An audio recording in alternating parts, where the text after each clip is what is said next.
त्या दिवशी ज्या दिवशी मी पहिल्यांदा नाईट सेशन केला त्या दिवशी मला कळलं की मी डोळे दाखवून चालू शकतोय. मोबाईलच्या पलीकडचं सगळं दिसतंय, त्याच्या लेफ्ट साईडला राईट साईडला जे आहे ते अजूनही ऑफबीट आहे. क्रेनला एक हात पकडून जो लटकलो होतो का फक्त एक रील बघून जात आहेत. म्हटलं ना की इंजरी नंतर त्या स्पोर्टमध्ये ना खूप सारे चेंजेस आहेत तिथे. कमर्शियलाइज होऊ दे, गरजेचं आहे. म्हणजे सॅड खूप सुंदर आहे प्रत्येक असं. तुम्ही घाटातून जाताना तुम्हाला स्वर्ग दिसेल.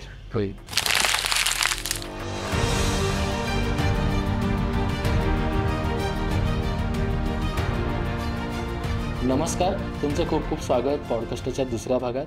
आज आपण एका अशा मित्राच्या बेसवरती आलो आहे दिलखुलास गप्पा मारायला, ज्याचं नाव सांगण्याआधी मला त्याला काहीतरी संबोधित करायला आवडेल. ते म्हणजे सह्याद्रीचा मोगली. हा अल्लडपणे बागडणारा, डोंगरदऱ्यांवरती उड्या मारणारा असा एक माकड आहे, जो आज आपल्याशी खूप जास्त दिलखुलासपणे गप्पा मारणार आहे. आणि बघूया की अक्षय आज आपल्याला कुठल्या कुठल्या नवीन स्टोरीज सांगतो आहे.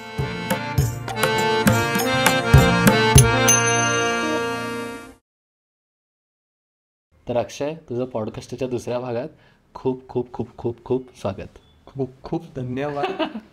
आज जेव्हा तुझा हायलाईनचा व्हिडिओ पाहिला आणि जेव्हा पहिल्यांदा पाहिला होता, म्हणजे जे असतं ना ॲड्रेनलिन रश, जे पाठ करून आलो होतो. आणि मराठीत याला बोलतात रक्त उत्थान. म्हणजे जनरली जेव्हा आपण आवेगाने एखादी गोष्ट करतो. सो हे खूप एक्साइटिंग आहे आणि आय एम व्हेरी अमेस्ड की या साहसाची सुरुवात तुझ्या आयुष्यात कशी झाली. आठवायचा प्रयत्न केला तर खूप सारे गोष्टी आठवतील की कशी सुरुवात झाली, की ॲडव्हेंचरमध्ये कशी सुरुवात झाली आणि त्यानंतर खेळामध्ये जो स्पोर्ट आहे हायलँडिंग क्लाइम्बिंग ह्याच्यामध्ये कशी सुरुवात झाली. ह्याची प्रत्येकाची एक नवीन एक आणि असा स्टार्ट वेगळाच आहे. तर हायलँडिंगबद्दल बोलायचं झालं तर एक अचानक असा स्पोर्ट दिसला डोळ्यासमोर आला की म्हटलं का नाही करायचा. सुरुवात अशीच होती.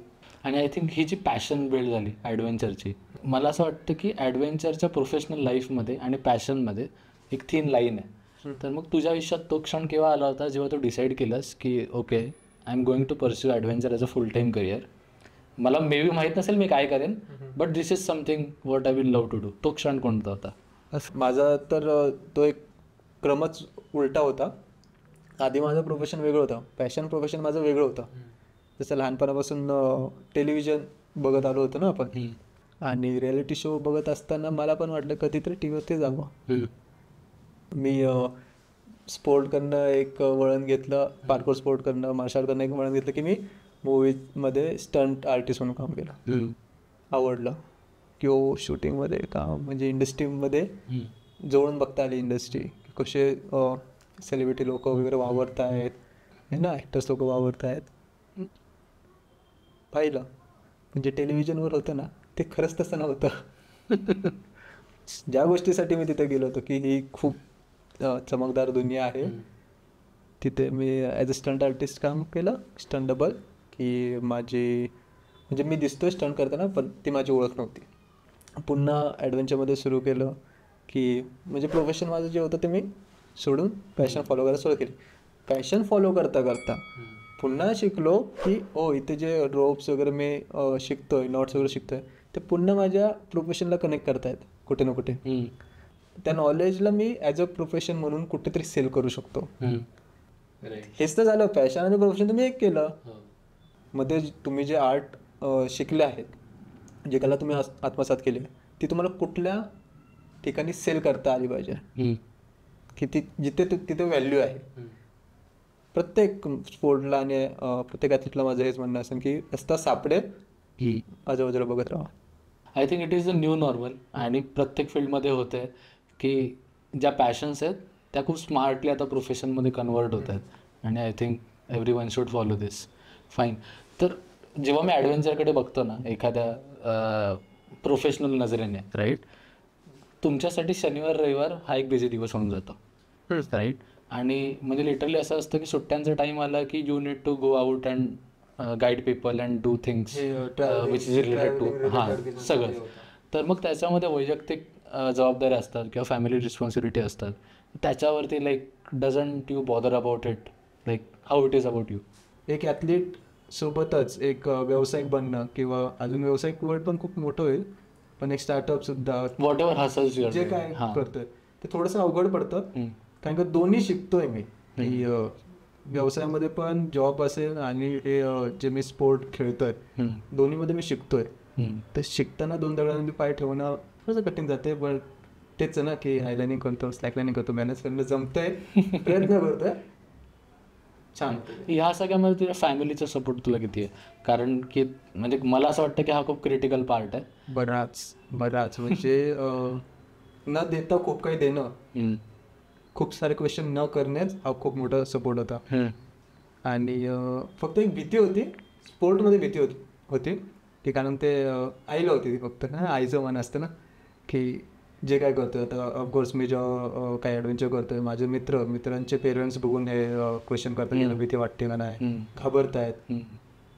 माझ्या आईला तर भीती वाटणं साहजिक होतं. Fine, right.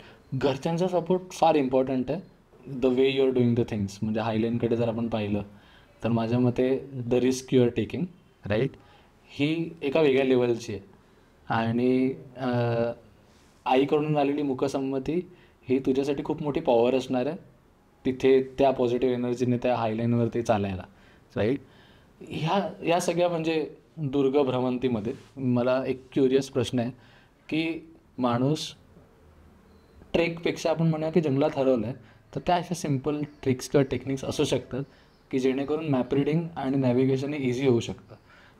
मॅप रिडिंग हे आली पाहिजे, जमले पाहिजे, आणि कशी असली पाहिजे ते नेव्हिगेट करणं. म्हणजे काय असतं की तुम्हाला फक्त उत्तर, दक्षिण, पूर्व, पश्चिम दिशा माहिती असलं पाहिजे. आणि पण आज सुरुवात आता आपण तिकडून करू की आपण ट्रेक जर स्टार्ट केला, आपण कुठेही जातोय की आपल्याला एवढं तर माहिती की प्रकाश कुठून येतोय, कुठल्या दिशेने आपण चालायला सुरुवात केली, आपण अंधाऱ्या गुहेमध्ये तो कुठे आता आज जाणार नाहीये.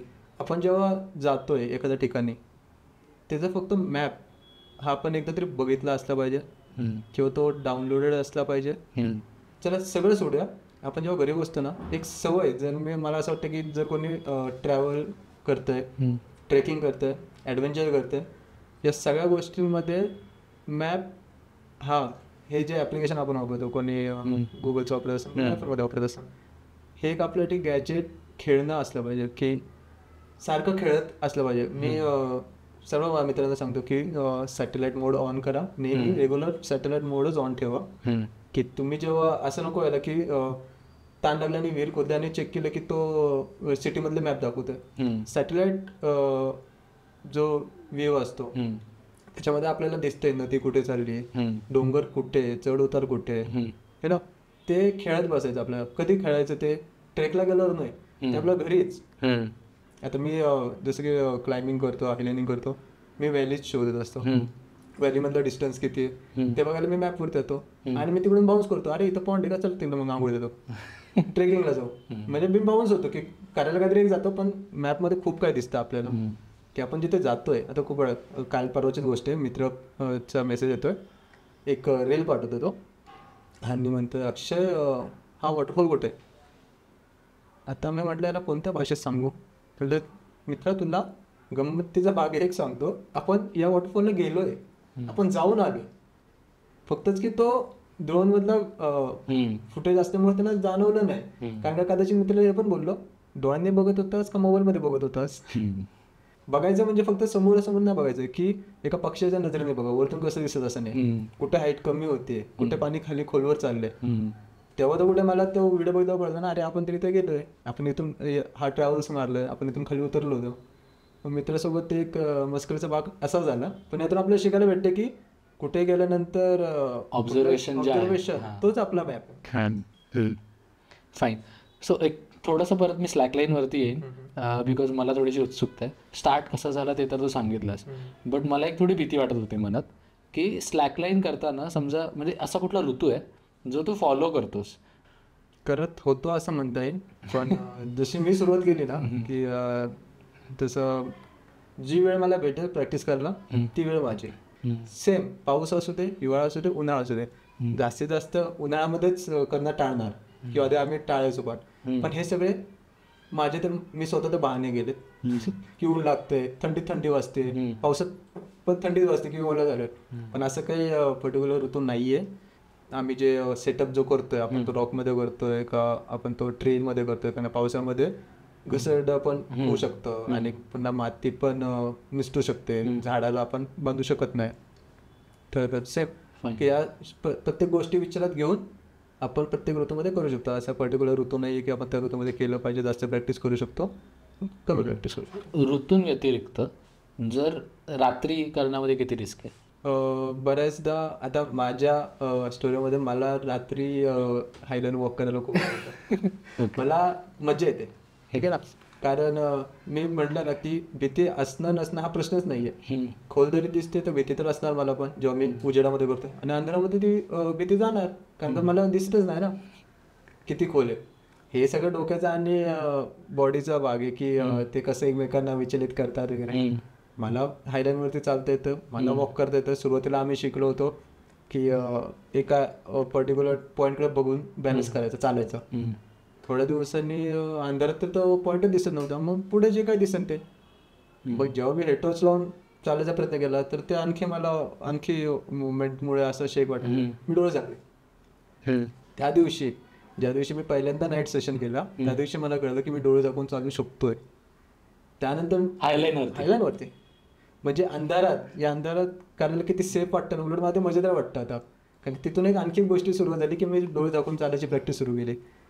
पहिला जो एक्सपिरियन्स होता माझा डोळे झाकून अंधारात चालण्याचा, तो माझा कदाचित नॉर्थमध्येच की एक फोटोसाठी मला एक फ्रेंड म्हटलं की माझा मित्र बोलला की तू हायलाईट करू शकतो का रात्री. म्हटलं प्रयत्न करेन. त्याला मागे कॅप्चर करायचं होतं मिल्की वे वगैरे. आणि त्याची त्या सेशनची सुरुवातच माझी अशी झाली की मी हायलाईटवरती उभं राहायला सुरुवात करतो आणि एक शूटिंग स्टार माझ्यासमोरनं चाललाय. वाव. आणि ते नॉर्थमध्ये म्हणजे विचार करू शकतो की एवढ्या साऱ्या स्टार्समध्ये ताऱ्यांमध्ये तो एक तुटता तारा जाताना बघणं, पॉझिटिव्ह साईन, असं खूप गुड एनर्जी, असं खूप छान वाटलं. आता सुरुवात झाली. त्यानंतर जी सुरुवात झाली की नाईट सेशन मला खूप आवडायला लागले की अंधारात हायलँड करणे. फाईन. ऋतू झाले, नाईट झालं. एक बेसिक क्वेश्चन आहे, तुम्ही हे रिस्क कॅल्क्युलेशन कसं करता?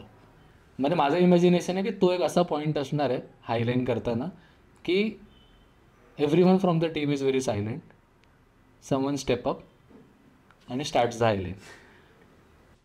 तो एक क्षण कसा असतो आणि म्हणजे can you tell it from risk calculation कसं होतं? म्हणजे I know it is very difficult to express in words, but if you can help me living it now. हा एक गमतीचा टॉपिक आहे कारण का प्रत्येक वेळी खूप गमतीदार किस्से होत असतात. कारण का जसं की बोललो की आम्ही एकटे नसतो हायलँड करताना. तर ते असं झालं ना की मांजराच्या एक गळ्यात घंटी बांधणार कोण. उंदरांची जेव्हा ती मीटिंग होते की मांजराच्या गळ्यात घंटी बांधणार कोण. कारण का सर्व या स्पोर्टमध्ये मला तर असं वाटतं की मी केव्हा कम्फर्टेबल झालं माहिती आहे, जेव्हा मी ते स्वतः रिक करायला शिकलो. रिक करणं म्हणजे तो सेटअप आम्ही स्वतः करायला शिकलो. म्हणजे मी स्वतः की तो बोल्ट मी टाईट केलाय का नाही, तो प्रत्येक बोल्ट मी टाईट केला असेल तर ती भीती कमी होत चालली. ठीक आहे. आता पुन्हा सेटअप मी केला तर ती भीती पुन्हा कमी होत चालली. पुन्हा मग 17 डाऊट, मी तरी नीट केलं ना, मित्राला विचारणार हे तू चेक केलं का. पण एक आम्ही प्रोटोकॉल फॉलो करतो की दोन्ही अँकरवर दोन्ही साईडला प्रत्येक वेळी एक एक मुलगा असतो की जेव्हा कोणी फर्स्ट सेटअप झाला तर फर्स्ट जो कोणी हायलँडवरती सेशनला चाललाय की तेव्हा काही चेंजेस होत आहेत का, आपण जो सेटअप केला आहे त्याच्यामध्ये चेंजेस काय होत आहेत का, हे जास्त ताण कशावरती येतोय का, हे ना कुठला पर्टिक्युलर इक्विपमेंट्सची मुवमेंट चेंज होतीये का, तो कुठे घासतोय का, हे बघायला आम्ही दोन्ही साईडला प्रत्येक वेळी. मी अजून मला कधी आठवत नाही की असं कधी झालंय की आम्ही हा प्रोटोकॉल फॉलो केला नाही. प्रत्येक वेळी मी लाईनीवरती फर्स्ट जातोय तरी दोन्ही साईडला कोणी कोणी असणार. जर कोणी दुसरं जातोय तरी मी काळजी घेतो की दोन्ही साईडला कोणी ना कोणी असेल. का भीती आहे की असं काही नको व्हायला की जेणेकरून मला काही दुखापत होईल किंवा स्पोर्टच्या नावाला काही दुखापत होईल. ठीक आहे. त्यामुळं आम्ही नेहमी चेक करत होते. आणि जो फर्स्ट अटेम्प्ट असतो, चला उभं राहूया, शब्दात खरंच नाही सांगता येणार. आणि सर्वात महत्वाची गोष्ट ते झाल्यानंतर म्हणजे माझा तर एक्सपिरियन्स असं की मी जेव्हा असा टायमिंगला गेलो फर्स्ट, तर एक तर जोक होतात तेव्हा जातात तुझा कधी कधी आम्ही उतरतो लिटरली म्हणजे मस्करीमध्ये की ठीक आहे उतरा, जो जाईन तो लाईनवरती जाणार. आणि कधी कधी मी स्वतःहून निघून जातो, हार्नेस घातला असता चल चेक तर करून यायचं ना, की चेक करणं म्हणजे दोन्ही अँकरवरती टेन्शन वगैरे ठीक येते का नाही, मिडल पार्टमध्ये जाऊन फॉल गेलं तर फर्स्ट फॉल झाल्यानंतर तो एक पॉज असतो, 1 सेकंद 2 सेकंद 3 सेकंद आहे सगळं सेफ आहे. तर तो पॉज आम्हाला खूप मोठा वाटतो. 1 सेकंदच पण असू शकतो, पण तो पॉज खूप मोठा वाटतो की सगळं सेफ आहे. जे काय आधी पण माहिती होतं, असं नाही की आम्ही डोळे दाखवून रिक्स मध्ये उतरतोय, आधी माहिती असतं, पण एक ते म्हणतात ना की मन आहे, डोकं आहे, ते विचलित असतं, असं कुठल्याही विचारात असतं ते. मी एक ऑब्झर्व केलं की म्हणजे ह्या पूर्ण एक्सप्लेनेशनमध्ये ना you are very serious about भीती. ठीक आहे, तर मग I think you all are respecting the fear at some level, आणि ते खूप गरजेचं आहे. हवीशी वाटते ती. ट्रेकिंगसाठी असं रूल बुक किंवा नियमावली नाही आहे, राईट? बट तुला काय वाटतं की what are the morals of the trek की जे लोकांनी फॉलो केले पाहिजेत, beginner to professionals? Rule book आणि रूल्स असणं हे ज्या पहिलं वैयक्तिक सगळ्यांनी स्वतःला काही काळजी, निदान काळजी म्हणून रूल असं रूल गाईडलाईनची गरजच काय आहे, जर वैयक्तिक काळजी घ्यायला प्रत्येकाला माहिती आहे की वैयक्तिक काळजी कशी घ्यायची आहे स्वतःची. कारण का सगळ्यांना प्यारा काय आहे, सर्वांना वैयक्तिकच जीव सगळ्यांना प्यारा आहे ना. निदान त्या काळजीसाठी जे फॉलो केलं पाहिजे, जे त्याला स्वतःला माहिती आहे, तसे रूलवरती बोलायला गेलं, गाईडलाईन्सवरती बोलायला गेलं तर खूप साऱ्या गोष्टी आहेत की काय फॉलो केलं पाहिजे, काय नाही केलं पाहिजे. पण माझं एवढंच मत आहे की हे सगळं सांगू आम्ही, माझ्याकडनं काही सहकार्य झालं तर मी सांगेल, काही आणखी मित्रमंडळी कम्युनिटी आहेत, मोठे दिग्गज लोक आहेत की जे सांगू शकतात की तुम्ही काय काय फॉलो केलं पाहिजे. पण त्यांचं ऐकायच्या आधी तुम्ही ही तयारी ठेवा की वैयक्तिक तुम्हाला काय काय सुधारायचं आहे, जे तुम्हाला गरजेचं आहे ते तुम्ही पहिले शिकून घ्या, मग आपण सर्वांचं पण ऐकूया की काय काय काळजी आपल्याला घ्यायची. फाईन. भारतातल्या ऑफबीट, सॉरी ऑफबीट नाही म्हणजे आता ऑफबीट राहिलंच काय, रील्स खूप काय राहील, खूप काय राहील. कारण का जे काही आहे ना ते सगळं मोबाईलमध्ये आहे. मगाशी पण आपण गंमत सांगितलं ना, ऑफबीट ते सगळं आहे जे आपल्या कॅमेरा मोबाईल पकडला त्यामध्ये दिसते, ते ऑफबीट आहे. ठीक आहे, मी एखाद्या ठिकाणी गेलो, माझ्या मित्र एखाद्या ठिकाणी गेला, असं मोबाईल पकडतोय, मोबाईलच्या पलीकडचं सगळं दिसतंय, त्याच्या लेफ्ट साईडला राईट साईडला जे आहे ते अजूनही ऑफबीट आहे. जेवढ्या ट्रेकला सगळे गेले, सगळे म्हणतात आता इडन राहिलेलं नाही, त्या गोष्टी सुद्धा इडन आहेत, त्या गोष्टी सुद्धा ऑफबीट राहिलेल्या आहेत. कारण का सगळ्यांनी तो रोड फॉलो केला, फक्त जो पहिला गेला त्याला सगळ्यांनी फॉलो केला. ठीक आहे, चालणाऱ्याचा फक्त पावलवाटा बघितला, कधी थांबले, कधी बाजूला बघितलं की एखादी वाट आडवाट इथे सुद्धा चालली आहे. उद्या पुन्हा त्याच ट्रेकला जाणार आहे, पुन्हा कोणीतरी वाट चुकणार आहे, त्याला काहीतरी आणखी सापडणार आहे, त्याच ऑफबीट ट्रेकला पुन्हा एक ऑफबीट ट्रेकची वाट भेटणार आहे. माझ्या मते तू खूप जास्त ट्रेकिंग वगैरे केलेस आत्तापर्यंत इतक्या वर्षात. ओके, एखादा असा इन्सिडेंट झालाय का लाईक आव्हानात्मक, तो तुझ्या डोळ्यांसमोरून कधीच जात नाही? आय होप की ॲक्सिडेंट आत्तापर्यंत झाला नसेल, बट तसं काही झालं असेल तर यू कॅन शेअर. ॲक्सिडेंट तर अजून झाले नाही, चुका होत असतात. ओके, चुका होत असतात, म्हटलं माणूस आहे आणि प्रत्येक स्पोर्टमध्ये चुका होत असतात. करेक्शन करायला आजूबाजूचा मित्रपरिवार खूप चांगला घेतलाय मला, आणि सगळ्यांनाही तसंच मित्रपरिवार भेटावा जो चुकांना, तुमच्या चुका तुम्हाला सांगतो, आणि तुम्ही पण तसंच वागलं पाहिजे की त्या चुका ॲक्सेप्ट करून सुधारायचा प्रयत्न करा. फाईन. आणि तुझ्या लेग इंजुरीबद्दल तुला काही सांगायचं? कारण my experiences, I saw you very passionate about running on your legs after long time. ठीक आहे, बरोबर. त्याच्या मागची अशी काही स्टोरी आहे का? म्हणजे मला असं ते आठवलं, like I was seeing in your eyes की यार खूप दिवसांनी करतोय, बट हे काहीतरी वेगळं आहे, आय कॅन डू इट आणि I am doing it again. खूप मोठी आणि माझ्या अशी खूप सुंदर स्टोरी आहे. लेग इंजरी माझी जी आहे, छोटीशी कॉमन लेग इंजरी होती, पण ती 2019ला जी झाली, एक स्पोर्टमध्ये कॉम्पिटिशन खेळताना मला ती इंजरी झाली, आणि तेव्हा मला माहीत नव्हतं की ACL लिगामेंट आणि मिनिस्कस इंजरी होती, आणि त्याला ऑपरेट करायचं आहे की नाही, पूर्ण टिअर आहे की नाही, ह्याचा अभ्यास करण्यातच माझे 3 वर्ष गेले. म्हणजे डॉक्टरांचे सजेशन्स, डॉक्टरचे की कोण काय बोलतंय की असंच थांबावं. राईट लेग मध्ये झालेली होती, राईट लेग मध्ये. राईट लेग मध्ये. लिगामेंट म्हणजे दोन जॉईंटच्या मधले Yes, yes. जनरली आपलं जे टिश्यूज असतात. त्याच्यामुळे Fine. दोन का 3 वर्ष मला रनिंग तर अलाउडच नव्हती, ठीक हो. आहे. तरी सुद्धा या इंजरी असताना मी ते स्पोर्ट सुरू केलं. ते जे आयलाइनिंग आहे, क्लाइम्बिंग आहे, हे मी तेव्हा सुरू केलं, म्हणजे जास्त वेळ देऊन, जेव्हा Okay. माझा लेग इंजर्ड होता. आणि त्याच्यामुळे ते पार्शलिटी म्हणजे तू रनिंग करू शकत नाहीस म्हणून तू हायलाईन स्टार्ट केलंस. असं म्हणू शकतोस, कारण का मी स्पोर्टबद्दल सांगतो. मी पार्कोर स्पोर्ट पासून सुरुवात झाली होती माझी, की रनिंग करणं, फ्लो मध्ये राहणं. त्याच्यामध्ये एक ऍक्सिडेंट झाला आणि त्यानंतर मला सांगितलं की माझं जे काय करायचं हळू करायचं, जम्प नाही करायचं. मग काय करायचं, मी जातोय टीमच्या सोबत बसतोय, माझ्या मित्रांसोबत बसतो, ते प्रॅक्टिस करतात, मी काय करू तिथं बसून. तरी त्यांना ऑब्झर्व करतोय. मी एवढं धीट आहे की मी तिकडे जाऊन बसणार आहे, मी त्यांना बघून मी शिकायचा प्रयत्न करणार आहे. पण ना ठीक आहे, आता थोडं काहीतरी डायव्हर्ट करूयात स्वतःला. कारण का जर आज डायव्हर्ट केलं नसतं, मी पुन्हा सांगतो की स्लॅकलाईन आयलाइनिंग या स्पोर्टमुळे मला खूप शांत राहायला शिकवलेलं आहे, मला शांत केलेलं आहे. आणि ते त्यावेळी खूप महत्त्वाचं होतं. जेव्हा मी म्हटलं ना इंजरीचा जो भाग येतो, ते एक खेळाडू आहे स्पोर्टमध्ये, तो खूप मस्त करत त्या फ्लोमध्ये आहे. पार्कोर खेळण्यामध्ये मी खूप चांगला फ्लोमध्ये चाललो होतो, मजा येत होती. आणि आता म्हटलं बस एका जागी बस, कसं वाटत, कसं बाहेर काढू त्या फिलिंग्स, म्हणजे मला समजत नव्हतं. मग त्याच्यामध्ये काही चुका पण घडू शकत होत्या. त्याच्यामध्ये मी पुन्हा उल्लेख करेन की मी जे लिंगाना फोर्ट क्लाइंब जो केला विदाउट सेफ्टी, त्या टाईमची मेंटॅलिटी. पुन्हा त्याच पिरियडमध्ये मी अर्बन क्लाइम्बिंगमध्ये जो क्रेनला एक हात पकडून जो लटकलो होतो विदाउट सेफ्टी. मी तो व्हिडिओ पाहिला. हां, म्हणजे तो एक वेळ होता. तेव्हा माझी मानसिक स्थिती, म्हणजे ते छानच होतं, असं नाही की मी वेळा होतो, ते खरं पण खूप, आणि खूप वर्षापासून ते करायचं सुद्धा होतं.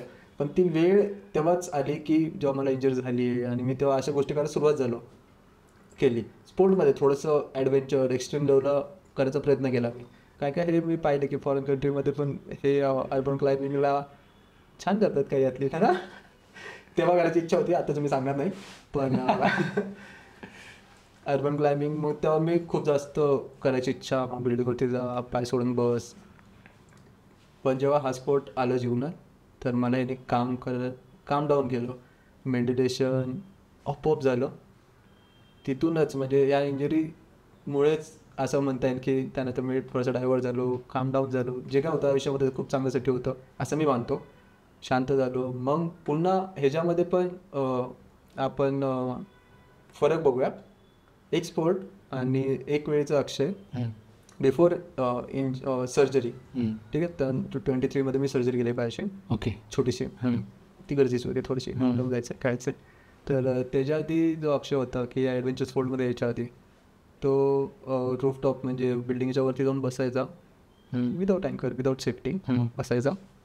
काय वाटायचं नाही. तर स्पोर्ट पण माझं एक असं होतं की एक्स्ट्रीम स्पोर्टमध्ये यायचा, उड्या मारण्यावर रश असायचं की मला जायचं आहे, हाईटला जायचं आहे, पाय सोडून बसायचं आहे, जम्प करायचे. खूप वेळा त्या टाईममध्ये मला, म्हणजे मी ट्रोल पण झालो होतो की जे सिनियर लोक होते, आणि ऑफकोर्स मी त्यांचा आदर करतो की त्यांनी जे सांगितलं होतं त्या गोष्टी, चुका मी केलं असेल ते मी सुधारल्या. त्या चुका होत्या कारण का तो एक वेगळा स्पोर्ट होता आणि वेगळा रश होता, जे मी असं नाही म्हणा पूर्णपणे चुका, कारण का काही गोष्टी जाणून बुजून तो अभ्यास करून सुद्धा केलेल्या गोष्टी होत्या ना. ते जम्प करणं असं, ते पॉईंट ए टू पॉईंट बी, तो माझा एक स्पोर्टचा पार्ट होता, एक्स्ट्रीम स्पोर्ट्सचा. तर आज मी जेव्हा एका स्पोर्टमध्ये आहे, अशा स्पोर्टला रिप्रेझेंट करतो ज्याच्यामध्ये सेफ्टी असणं गरजेचंच आहे. आज पुन्हा मी जेव्हा रूफटॉपला जातो, सवय बघा आता कशी मोडली आहे की मी क्लिफला चाललो आहे, म्हणजे टेरेसच्या एका एजला चाललो आहे, आपोआप माझा हात माझ्या हार्नेसजवळ जातोय, तो माझा सेल्फ अँकर घेतोय आणि तो सेफ करतो. ठीक आहे, मला कळतच नाही काय झालंय, सवय लागली आहे आणि विदाऊट सेफ्टी मी जात नाही आहे. आपोआप शरीराला एक सवय लावली. तर म्हटलं ना की इंजरी नंतर त्या स्पोर्टमध्ये ना खूप सारे चेंजेस आहेत इथे, खूप सारे चेंजेस इथे घडले आहेत. त्यानंतर जो कॉन्फिडन्स बिल्ड झाला वगैरे वगैरे वगैरे खूप साऱ्या गोष्टी. या नवीन स्पोर्ट करत असताना, नवीन कॉन्फिडन्स शिकत कॉन्फिडन्स बिल्ड करत असताना एक गोष्ट राहून गेली होती, मी पळायचं विसरलो होतो. जसं आपली सुरुवात झाली या टॉपिकची की मला पळताना खूप खुशी वाटत होती. मी आत्ताही थोडं थोडं मध्ये त्याच्यावरती वर्क करत असतो की खूप वर्ष असं स्वतःला थांबवलं होतं की पळायचं नाही आहे, कारण का सर्जरी नंतर पण एक 6 ते 7 महिने मी त्याच स्पीडने रनिंग करत नव्हतो. पळणं म्हणजे रनिंग करणं म्हणजे काय की जसं मी आधी करत होतो तसं करत नव्हतो, थांबलं होतं किंवा त्याच्यावरती पण काही वर्कआउट काही एक्सरसाइज करून त्याला आपलं नीट करायचं होतं. तो रनिंगचा जो फॉर्म आहे तर तो खूप वर्ष मी केला नव्हता.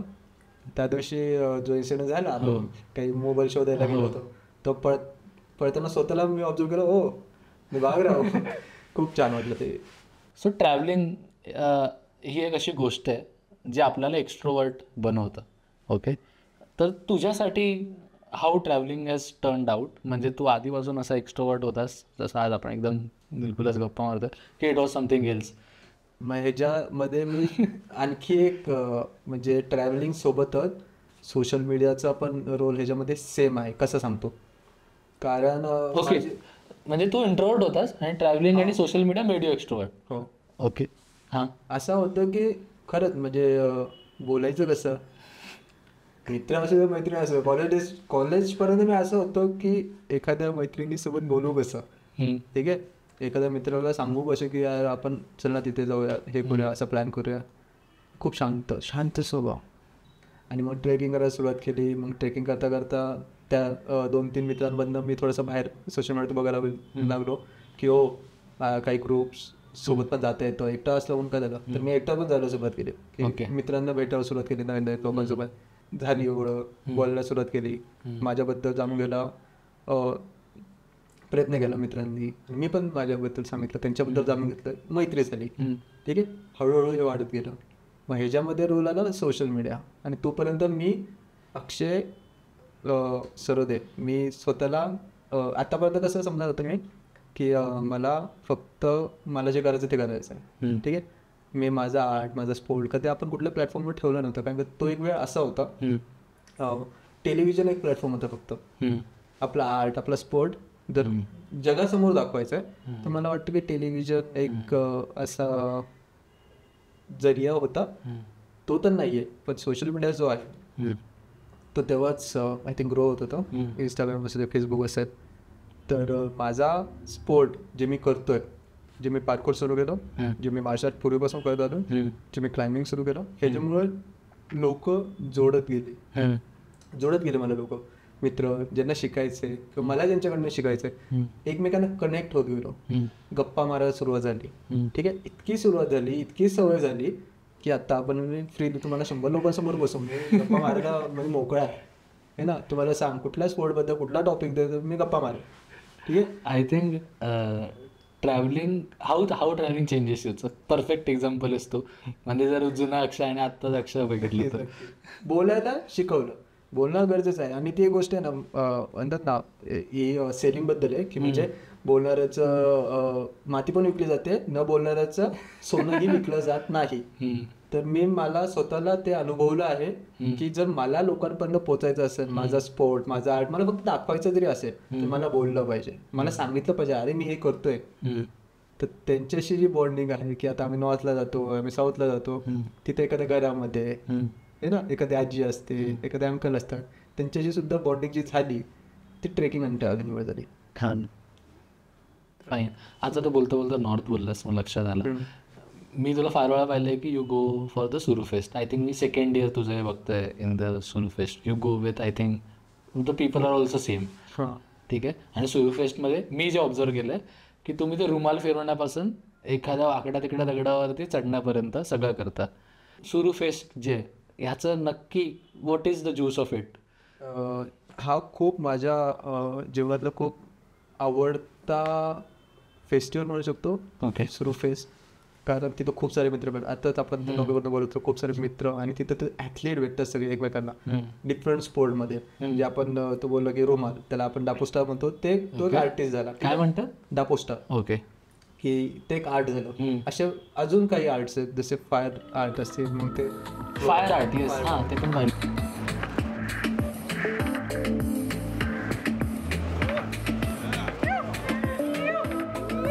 आले बॉय. राईट. सगळी करायला आवडतं, म्हणजे सगळ्या गोष्टी शिकायला आवडतात. आणि जे दगडावरती चढलं त्याला आपण क्लाइम्बिंग होतो की बोर्डिंग. आणि त्याच्यामध्ये पण रिस्क फॅक्टर जास्त नसतो कारण खाली 3 ते 4 जण स्पॉट करायला थांबलेले असतात आणि मॅट असतात तिथे सेफ्टी. आता पुन्हा जर त्या फेस्टिवलबद्दल सांगायचं झालं तर खूप म्हणजे माझी अशी इच्छा आहे की ह्या आपल्या भारत देशातील किंवा बाहेरूनही असं जरुरी नाही आहे की तुम्ही एक ॲथलीट आहात, तुम्ही एक आर्टिस्ट आहात तरच तुम्ही तिथे या. जर तुम्ही आर्टिस्ट नसेलही कुठल्या गोष्टीत म्हणजे तुम्ही काही सुरू केलं नसेल तर तिथे या आणि ॲज अ ऑब्झर्वर आलात तरी सुद्धा चालेल. तुम्ही तिथे सुरू करणार हे नक्कीच आहे, फिक्स आहे. तुम्हाला तिथे काय मल्टिपल आहे तिथे. असं बोलूया की आपण एक मॉलमध्ये तुम्ही आलाय आणि मल्टिपल स्पोर्ट्स चालू आहे. कुठे कुठे आर्टिस्ट आर्ट दाखवतोय, करतोय, वर्कशॉप घेतोय. Someone is playing song on ukulele. I think प्रांजल मी नेहमी mention करतो. खरंच म्हणजे ती वाईब त्या ठिकाणी त्या समजा ना की सगळे हिरे आहेत तिकडे. मी तिथे जातो आणि बघत बसतो सगळ्या हिऱ्यांना की सगळे आर्टिस्ट, सगळे ॲथलीट प्रत्येकाकडनं शिकायला भेटतं. ना वयाचा ना वर्षाचा अनुभवाचा काहीच तिथे लाईन्स नाही आहे की तुम्ही हे केलं नाही पाहिजे, तुम्ही ते केलं नाही पाहिजे. तुम्ही सगळं ट्राय करा तिथे.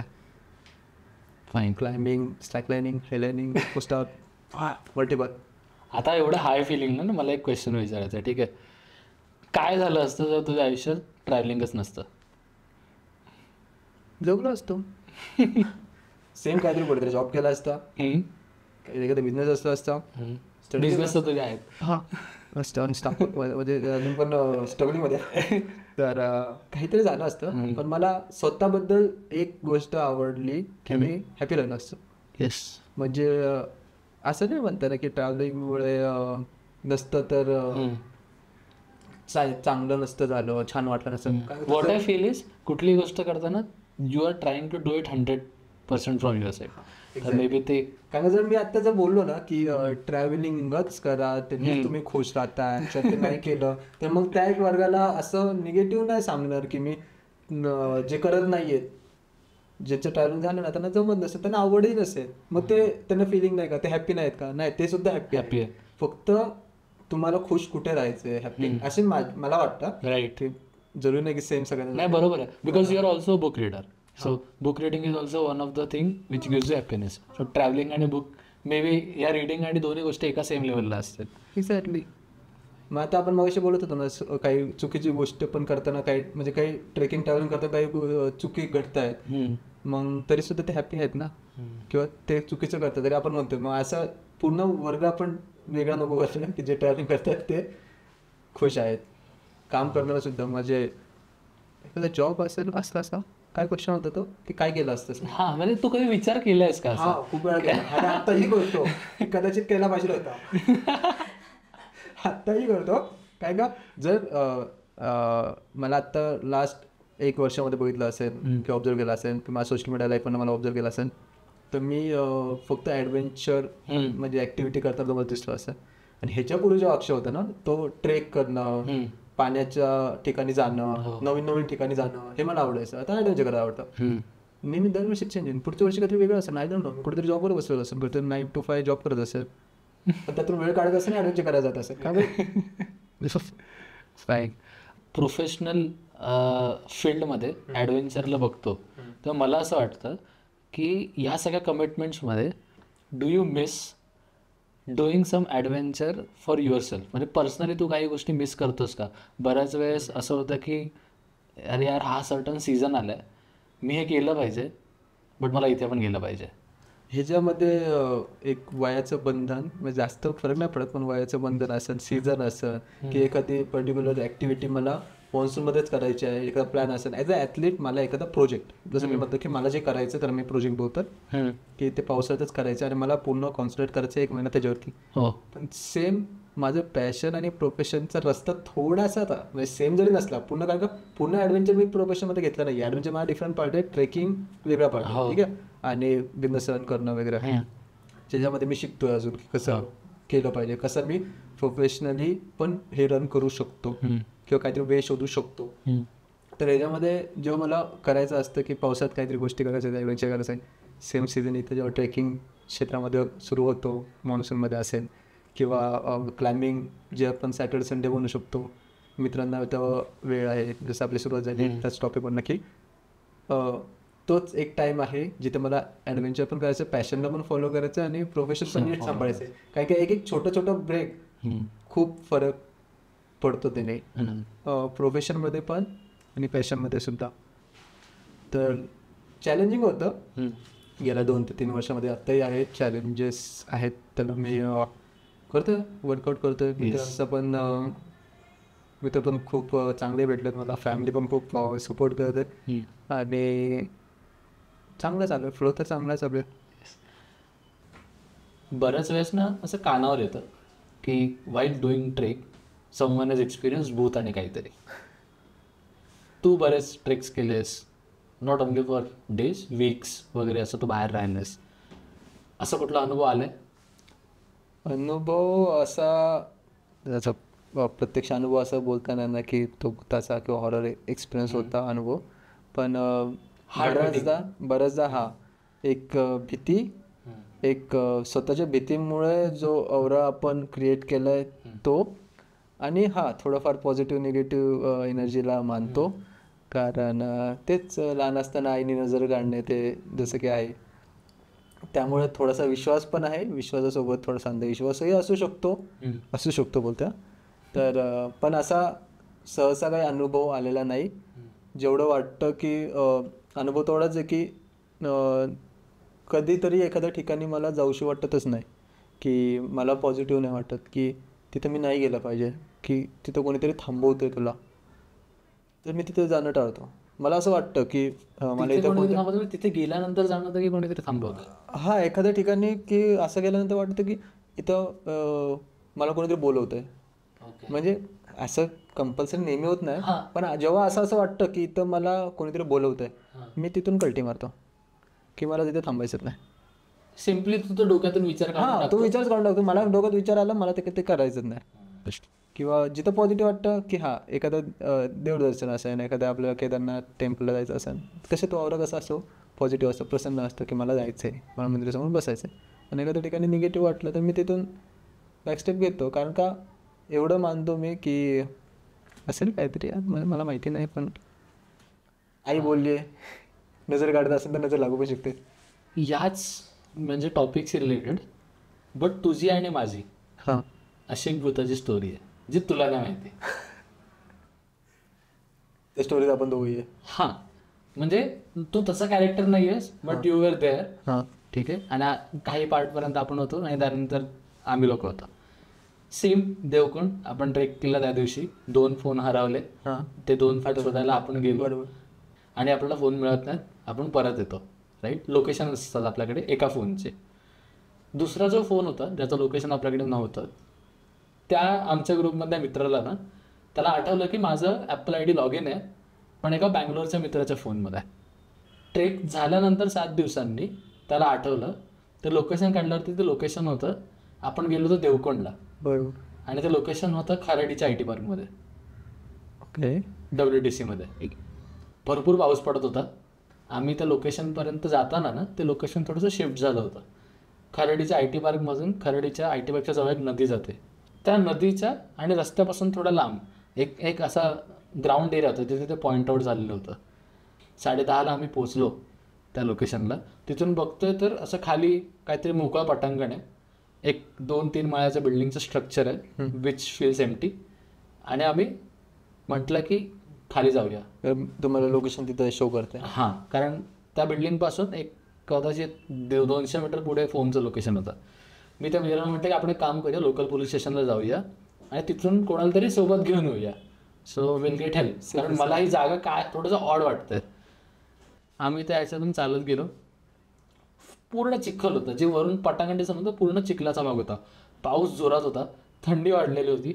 आम्ही त्या बिल्डिंगच्या स्ट्रक्चरकडे बघितलं, काय बोर्ड नव्हता, काही नव्हतं, नाव नव्हतं. आणि आम्ही त्या बिल्डिंगच्या बाजूने असे सरळ चालत गेलो नदीच्या कॉर्नरला. नदीच्या कॉर्नरला गेल्यावरती त्याला काय झालं काय माहिती, त्याने ना लिटरली त्या झुडपांमध्ये जंप मारली फोन शोधायला. मी बोललो की अरे परत ये, तो ऐकायलाच तयार नाही.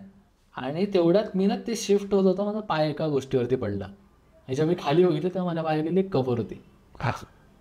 आणि मला ती थंडी फील झाली की ही भीतीची थंडी बोलतो ना आपण, पावसाची थंडी साईडला गेली. अचानक तुला जाणवलं ते आजूबाजू जाणवलं की हो ही खूप like this is not secure. आणि मी त्याला बोललो की अरे चल परत. तेवढा त्याला फोन आला एका मित्राचा, अरे काय झालं, भेटला का फोन, असं तसं. तो होतं अरे काय नाही भेटलं, शिळव्या देतोय, फुल रागामध्ये येतो. आणि तो आला चालत चालत, तो पण तिकडेच गेला, त्याला पाय ठेवला. सेम. आणि त्याने रिॲक्ट एवढा जोरात केलं, तुम्हाला dead body dead body dead body. मी त्याला बोललो भाई तू इकडे, मला तर phone दे पहिला. तयारीत नव्हतं त्या गोष्टी. हा म्हणजे मी तर तयारीत नव्हतो. मी बोललो की भाई आता हे झालं तर पटकन इकडून निघायला पाहिजे, आपल्याला माहित नाही आपण कुठे आलं. आणि मी ना त्या गडबडीमध्ये जेव्हा मागे वळून बघितलं ना, तेव्हा मला बिल्डिंगचा दुसरा पार्ट दिसला आणि त्याच्यावरती बोर्ड लिहिलं होतं निशा कब्रिस्तान. हो. आम्ही खराडीच्या कब्रिस्तानमध्ये पोहोचलो होतो आणि पावसामुळे ती लेवल अशी झाली होती की तुला कळणारच नाही की तू कब्रिस्तानमध्ये आलायस, कारण काही अंगावर काटा आला असेल ते बघून की काटा नाही, खूप काय काय आलं.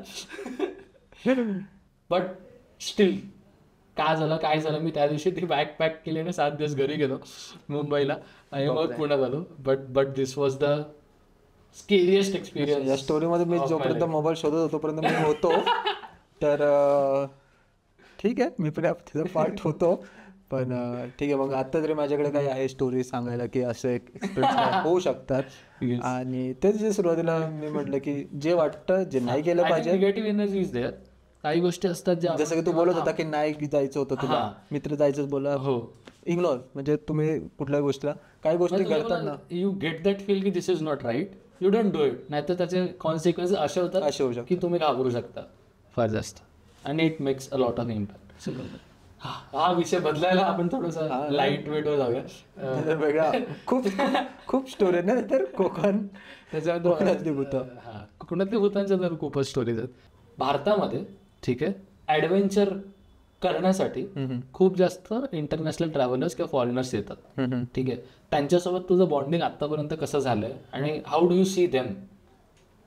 आतापर्यंत खूप छान झालेलं आहे आणि मला खूप आवडतं की मलाच का इतर ॲथलीटला पण आवडतं जेव्हा कोण फॉरेन कंट्रीतून कोणी ॲथलीट येतं. कारण का ऑफकोर्स ॲडव्हेंचरमध्ये काही इक्विपमेंट्स बाहेर अवेलेबल आहेत, तर ते थोडेसे जास्त प्रॅक्टिस करू शकतात, इम्प्रूव्ह करू शकतात. तर ते जेव्हा येतात तर शिकायला भेटतं. ठीक आहे, आणि काहीतरी ॲथलीट म्हणजे खरंच म्हणजे वर्ल्ड रेकॉर्ड होल्डर आहेत, त्यांना भेटून तर आणखी म्हणजे हे होतं की छान वाटतं की चला आता अजून काहीतरी शिकायला भेटणार. आणि ते येतात मित्रासारखे बसतात, खेळतात, बागडतात. नो सेलिब्रिटी तसलं काही नाही. ॲथलीटला जाणतो, त्याला समजून घेतो, गप्पा मारतो, नॉलेज शेअर करतो. तर आवडतं त्यांना, जेवढं मला माहिती त्यांनाही इथं भारतात यायला आवडतं. कारण की इथं जसं आपण म्हणतो ना वाळवंट आहे, आपल्या इथे हिमाचल प्रदेशमध्ये बर्फ आहे, खाली सह्याद्री रेंजमध्ये आपल्याकडं घनदाट जंगल आहे, केरळपर्यंत ते पसरलेले आहे. आपल्याकडे सगळे समुद्रकिनारासुद्धा आहे, सगळं आहे आपल्याकडे. म्हणजे बरेच असं नाही की आपल्याकडं काही वाळवंट नाही, संपत्ती एवढी खतरनाक की त्याचं प्रमोशन कुठे करायची गरज नाही. आणि वैविध्य ते पूर्ण, तू नॉर्थ बघशील तर पूर्ण वेगळे, साऊथ बघशील तर पूर्ण वेगळे. अजून एक सध्या ना सह्याद्री म्हणजे लिमिटेड टू आपल्या सर्टन रिजनमध्ये मागच्या काही वर्षांपासून अपघात फार वाढले. ठीक आहे, म्हणजे सोशल मीडिया इन्फ्लुएन्सर्सपासून नॉर्मल पीपलपर्यंत आणि इवन काही प्रोफेशनल ट्रेकर्सपर्यंत. ठीक आहे, लोकेशन्स लाईक काळू वॉटरफॉल, कुंभ्या वॉटरफॉल, हरिश्चंद्रगड, खिरेश्वर वाट, नळीची वाट याचा इकडे इन्सिडेंट झाले.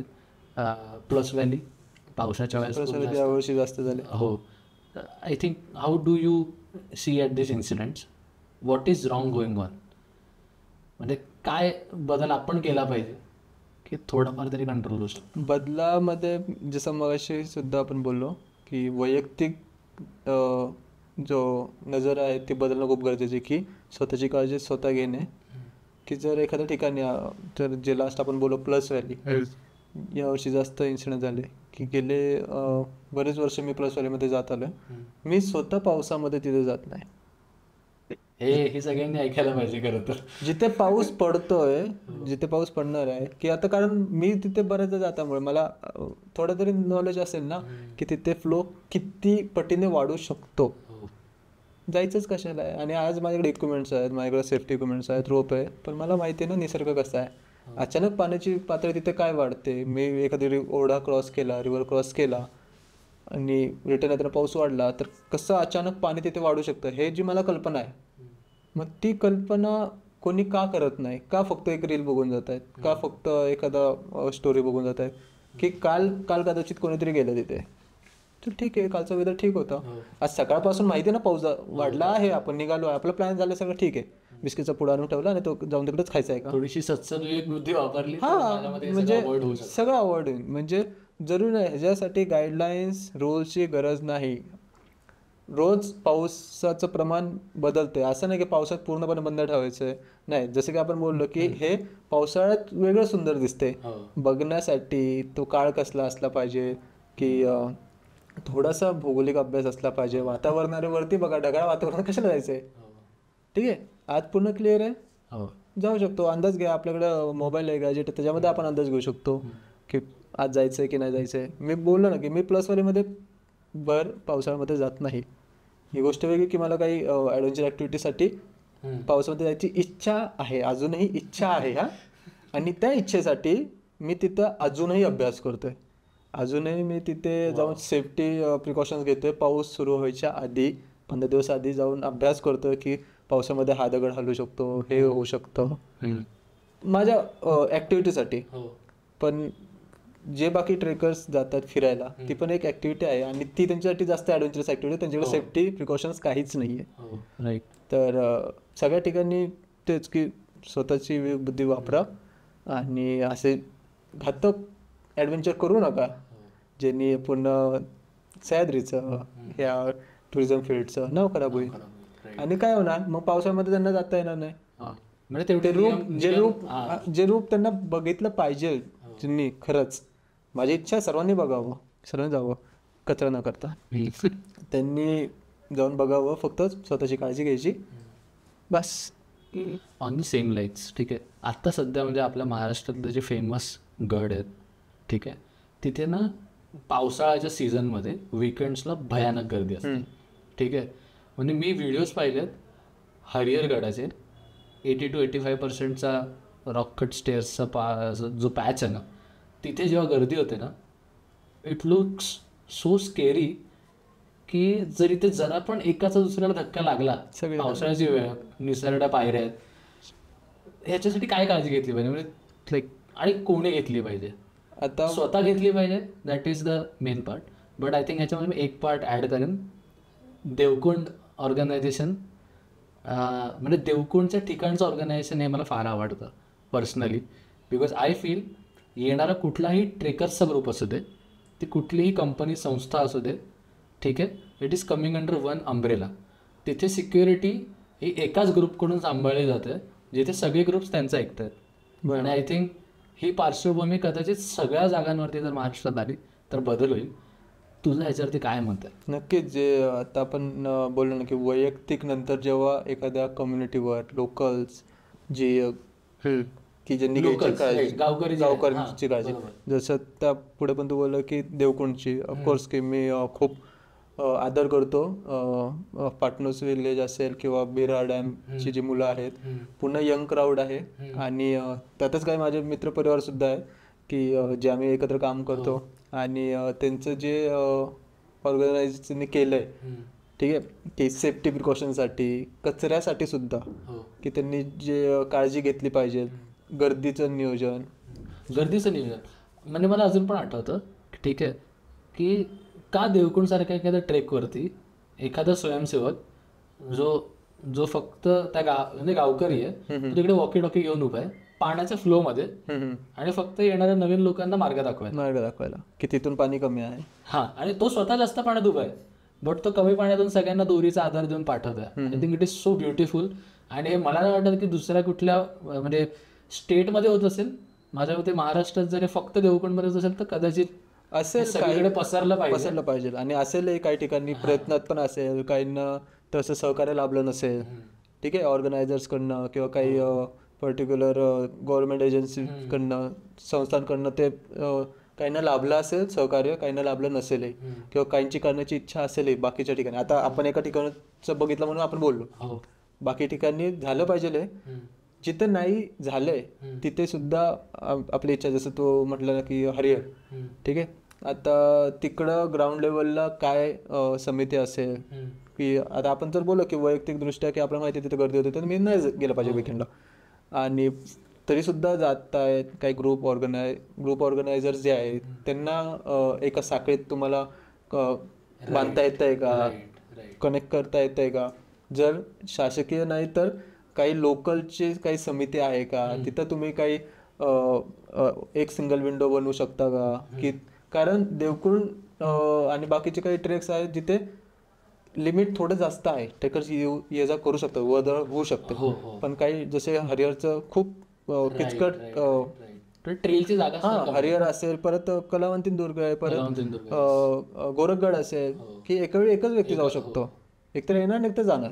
मग अशा ठिकाणी एक सिंगल विंडो असली पाहिजे जिथून आज किती काउंट असणार आहे, किती लोक येणार आहे, ज्यांचे बुकिंगसाठी असेल. कारण बऱ्याच देवस्थानांना मी बघितलंय की वरती नॉर्थला केदारनाथ टेम्पल असेल, खाली बालाजी टेम्पल असेल साऊथला, तर तिथे एंट्री केली जाते ना, प्री बुकिंग समथिंग आपण ते करतो, 2 महिन्या आधी सुरू होतो. मग तसा आपल्या इथे काय करता येईल का? आता हा बघा, ह्याचा अभ्यास करण्या इतपत तर माझे अभ्यास नाहीये, पण काही समिती तुम्ही स्थापन करू शकता का शासकीय? I think it is best to organise एका छत्रछायाखाली सगळे ट्रॅव्हलर्स आले पाहिजेत, जेणेकरून सेफ्टी सगळ्यांची मॅनेज केली जाईल, not for a certain group की एवढंच.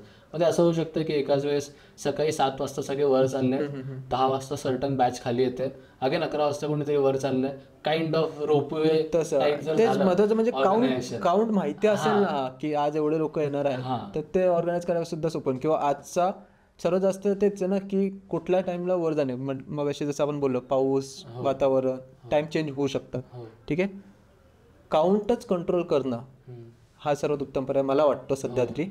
यावरती पण अभ्यास केला तर उत्तमच राहील यापुढे, की कसं करू शकतो, पण केलं पाहिजे हे गरजेचं आहे. आय थिंक खूप डीप टॉपिक हा, but I think good suggestions.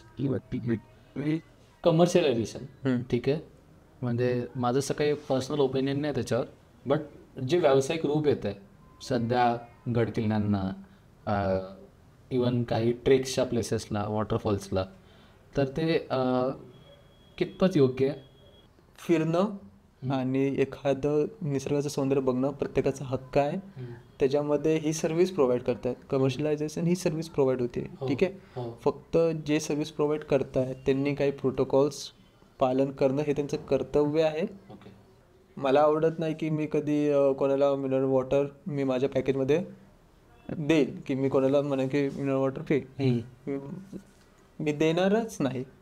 तुला घ्यायचंय तू घे, जिथून घ्यायचंय तिथून घे. मला फक्त एकच ब्रीफिंग द्यायची आहे की मला फक्त एवढं सांगायचंय, पाण्याची जी बॉटल जशी आहे तशी ठेव, एवढीच.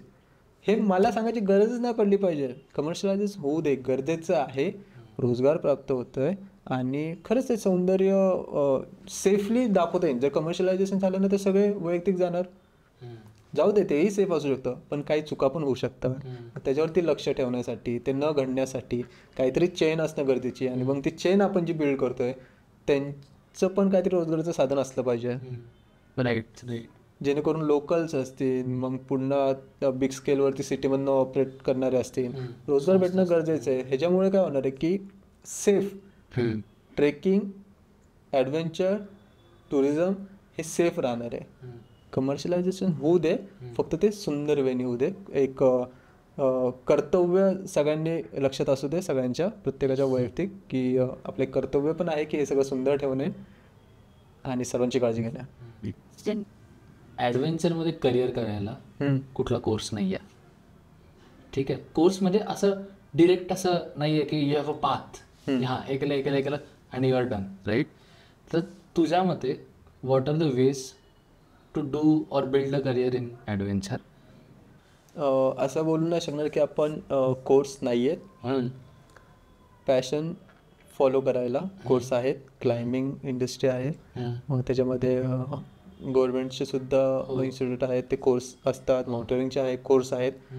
फक्त हा जो प्रश्न आहे की हे शिकल्यानंतर पॅशन फॉलो केल्यानंतर ह्याला प्रोफेशनमध्ये कन्वर्ट करण्याचे कोर्सेस आहेत का, तर ते नाही आहेत.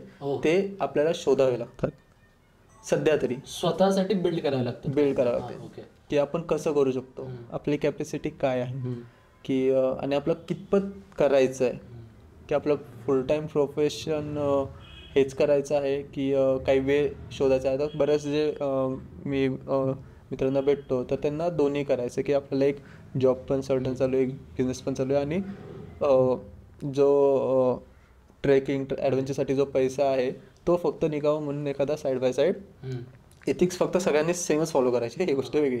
ज्याने फुल टाईम प्रोफेशन करायचं किंवा हाफ टाईम करायचं, पण तो वेळ शोधता येऊ शकतो. मला सापडला, अजूनही शोधतोय. म्हणजे सगळे 50-50 आहेत, की बोललं ना की स्पीड ब्रेकर्स येत राहणार आहेत या मार्गामध्ये, तर भेटू शकतात. आणि जसं आता मी म्हटलं की जसं तुम्ही मला बघशाल ते कमर्शियलाइज ग्रुप असेल, की त्या व्यतिरिक्त as a athlete, sports athlete एका पर्टिक्युलर क्लाइम्बिंग असेल, हायलँडिंग असेल, पार्कोर असेल, नवीन येणारे ॲडव्हेंचर ॲक्टिव्हिटीज मी शिकत असतो. तो मला वेगळा भेटू शकतो. स्पॉन्सरशिप असू शकते, त्याच्यानंतर ब्रँडिंग आहे ना, एखादी ॲडव्हर्टाइजमेंट असू शकते. तुझ्या आयुष्यातला असा मेमोरेबल किंवा बेटर डिस्क्रायबिंग स्वर्गसुख देणारा इन्सिडेंट और ट्रेक असं कुठला सांगू शकतोस? कारण का आजचाच जवळचाच इन्सिडन्स आहे. मी म्हटलं मला प्लसवाली खूप माझ्या जवळची आहे, की त्याच्यामध्ये आम्ही 7-7 दिवस राहिलेलो आहे, की कॅम्पिंग केलं, ॲडव्हेंचर केलं खूप आधी. आणि मित्रपरिवारासोबत ते मी बोललो ना की जसं मूवीमधले क्षण मला आठवतात, की बाहुबली मूवीमध्ये जेव्हा आपण बघतो ना लीड ॲक्टर जेव्हा धबधबा वॉटरफॉल सोडून वरती जातात, तो वरती अलग दुनिया असते. तर जेव्हा मी देवकुंडमधनं पाहिलं आहे प्लसवाली, वाव किती सुंदर दिसतंय. सावळ्या घाटाच्या व्ह्यू पॉईंटवरनं जेव्हा देवकुंडचा व्ह्यू पॉईंट बघितला आहे, पूर्ण व्हॅलीमध्ये धुकं आहे आणि ढगातून असा वॉटरफॉल पडतोय की काय असं जाणवतं, भास होतोय. आणि मग मला आठवतं की हो तिथे मी 4 दिवस राहतोय, तिथे मी 7 दिवस राहतोय. म्हणजे सह्याद्री खूप सुंदर आहे. प्रत्येक असं तुम्ही घाटातून जाताना तुम्हाला स्वर्ग दिसेल, असं स्वर्गासारखं जाणवतं सगळीकडून. या सगळ्या ॲडव्हेंचरच्या प्रवासामध्ये जर समजा माझ्यासारख्या सिव्हिलियनला मी म्हणेन, because we are not Mowglis like you, जर तुझ्यासोबत म्हणजे या जर्नीमध्ये एकत्र यायचं आहे, तुझ्या कम्युनिटीला जॉईन करायचं आहे, हायलाईनसारखा स्पोर्ट आहे, ठीक आहे, किंवा तो रुमाल फिरणारा जो तू बोललास तो एखादा स्पोर्ट आहे, सुरू फेस जॉईन करायचा आहे, व्हॉट आर द वेज की तुझ्याशी कनेक्ट होण्यासाठी किंवा या सगळ्या गोष्टींशी एकरूप होण्यासाठी असं कुठला वे आहे का की everyone can go to it? जे स्पोर्ट, ॲडव्हेंचर ॲक्टिव्हिटी आणि जे आर्ट फॉर्म आता जो बोलतो डाको स्टारबद्दल, की ह्या सर्व गोष्टी कोणाला शिकायच्या असतील, काही मार्गदर्शन हवं असेल ना, तर पहिलं तर स्लॅक लर्निंगबद्दल सांगतो, की स्लॅक लर्निंग कोणाला शिकायची असेल तर पुणे, मुंबई आणि अजून मेट्रो सिटीजमध्ये म्हणजे बेंगलोर असेल, दिल्ली असेल, फ्री कम्युनिटी सेशन सुरू आहेत आत्तासुद्धा. मेसेज करा की आम्ही गाईड करू, की तुम्हाला कुठे जायचं आहे तिथपर्यंत आम्ही पोचवू आणि तिथून तुम्हाला तो वेळ भेटेल, की स्लॅक लायनिंगमध्ये मग पुन्हा तिथून डोंगरात कसं जायचं आहे, डोंगरामध्ये हायलायनिंग करायची आहे, मग क्लाइम्बिंग करायचं आहे, मग सगळे वेळ आपल्याला भेटत राहते. मग मला हा योग्य पर्याय वाटतोय की कनेक्ट होण्याचा, की पुणे, मुंबई सारख्या मेट्रो सिटीजमध्ये कम्युनिटी ऑलरेडी आहेत, तुम्हाला तिथपर्यंत पोचवायचं आम्ही हेल्प करू. नक्कीच त्या कम्युनिटीपर्यंत तुमचा कॉन्टॅक्ट करून देऊ. आय थिंक मला तर खतरनाक मजा आली आहे. म्हणजे एवढ्या आपण अवली गप्पा मारल्यात आज, फुल ट्रिप होती रोलर कोस्टरसारखी. म्हणजे it was serious, it was funny, it was horror. खरंच खूप मजा आली. आणि आय थिंक बेसमध्ये करायला एक फार मजा आली, बिकॉज मला एक वाईब येते, बिकॉज इथे जे जे काही लिहिलं आहे, जे जे मेसेजेस आहेत, I think you are living with it. जे मेसेजेस, जे प्लांट आहे, जे फोटोज आहे, सगळ्यांमागे एक स्टोरी आणि कल्पना आहे, मित्रांची आहे स्टोरीज, त्यांच्या गोष्टी गप्पा आहेत. आणि तेच मी जसं मग म्हटलं की मित्र परिवार हा मला खूप चांगला लाभला आहे.